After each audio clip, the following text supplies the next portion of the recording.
Hey everyone, and welcome to Webster High's UW History 101. My name is Audrey Moliner, and that's Chelsea Larson who's holding the camera, but she's going to talk a little later on. Now you're probably wondering why we are in the cafeteria. I'll be honest with you, it was the only room that was currently open. Now, today we are going to be talking about Mesoamerica. And now what that is that it's this incorporation of all these tribes that were able to interact through food, their individual culture, warfare, you name it. And what we're going to do, we're going to explain to you these various things so that you not only learn about them, but so that you can learn how they still impact our culture today. So now I'm going to turn the camera over to Chelsea, and she's going to talk about religion.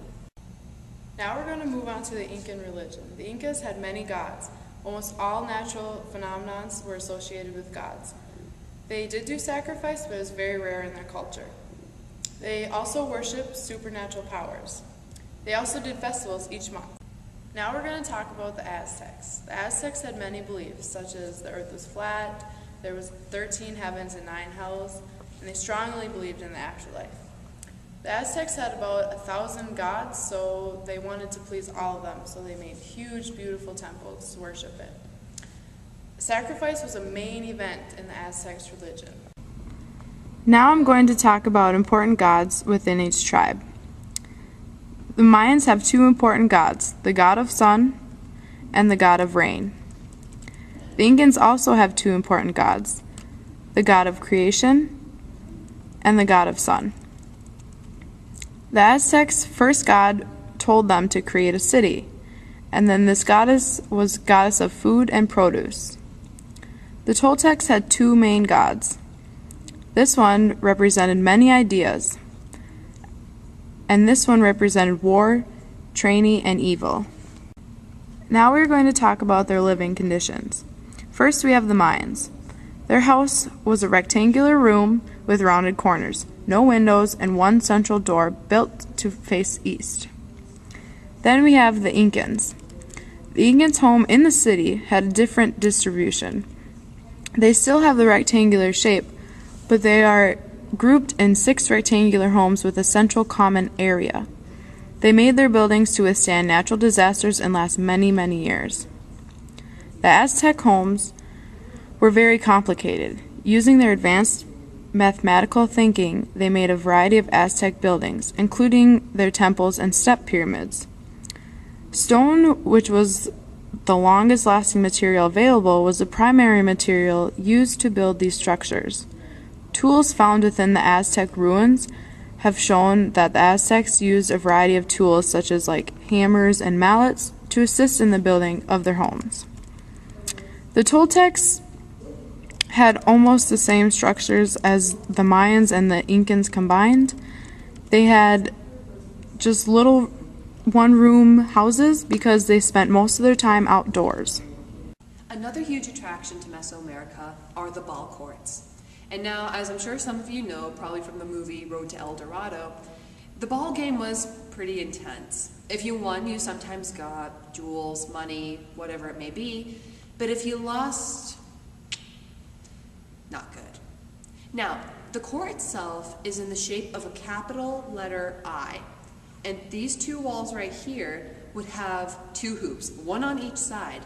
And what the players had to do was get the ball through the hoops. And even though it was pretty challenging, it was even more difficult when the players cannot use their hands or their feet. Instead, they would get a rubber ball. No, this is not a rubber ball, it is a volleyball. And they had to get the ball through the hoops using elbows or hips. I think I'd be a pretty good player.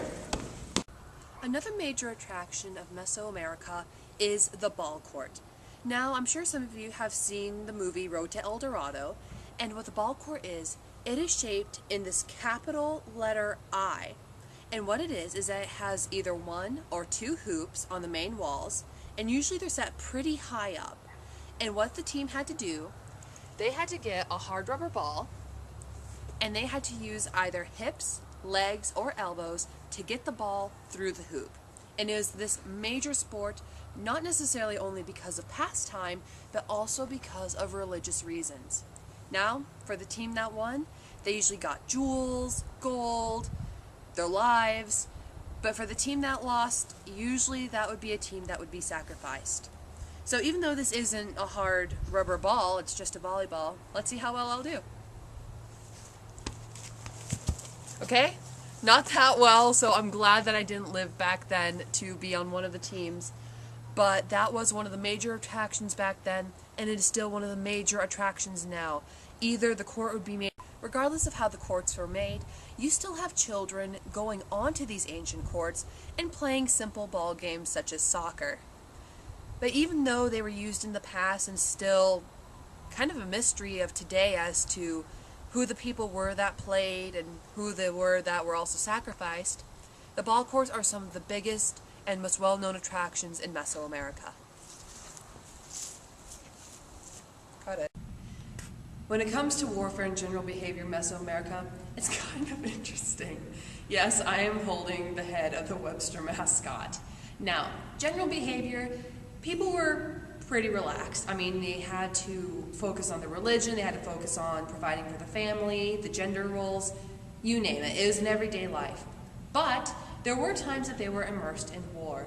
Now, this could be because someone tried to secede, someone tried to usurp the throne, the general things you find throughout history, brother against brother, tribe against tribe, you name it. Now, what's interesting about Mesoamerica is that they did not have metal available to them. So they made their weapons out of rocks, also known as stones, and I'm going to demonstrate how they would use a club, even though this would be technically tied to a stick. They would use a club to kill an enemy. Rock on stick. I just killed someone. Along with using stones on the end of sticks as clubs, Mesoamericans also used spears, mace heads, knives, clubs, slings, bows, and axes. I'm going to talk to you about something called Machu Picchu. Now, of all of the cities that were built, the hundreds and hundreds of structures that went with them, as well as the people that lived in them, probably the most famous is, ding ding, Machu Picchu.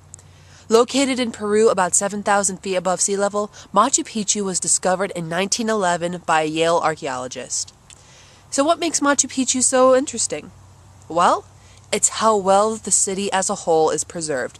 Because if you go to something such as the Temple of the Sun, the Temple of Moon, located in Mexico itself, you see just that. You see the temples. You don't really see the city. But Machu Picchu, you have the temples, you have the pyramids, you have the bathhouses. And what makes it so interesting is that it's not just because it's so well preserved from the earthquakes, the Spanish Inquisition, but it's been said to give travelers this almost magical feel. It's been said that travelers come back feeling as if they had gone back in time and were able to experience history for just a moment. And that is the magic of Machu Picchu, one of the most well-preserved Mesoamerican cities in the world. It attracts thousands to this day to be both inspired and to learn the history of the people behind it.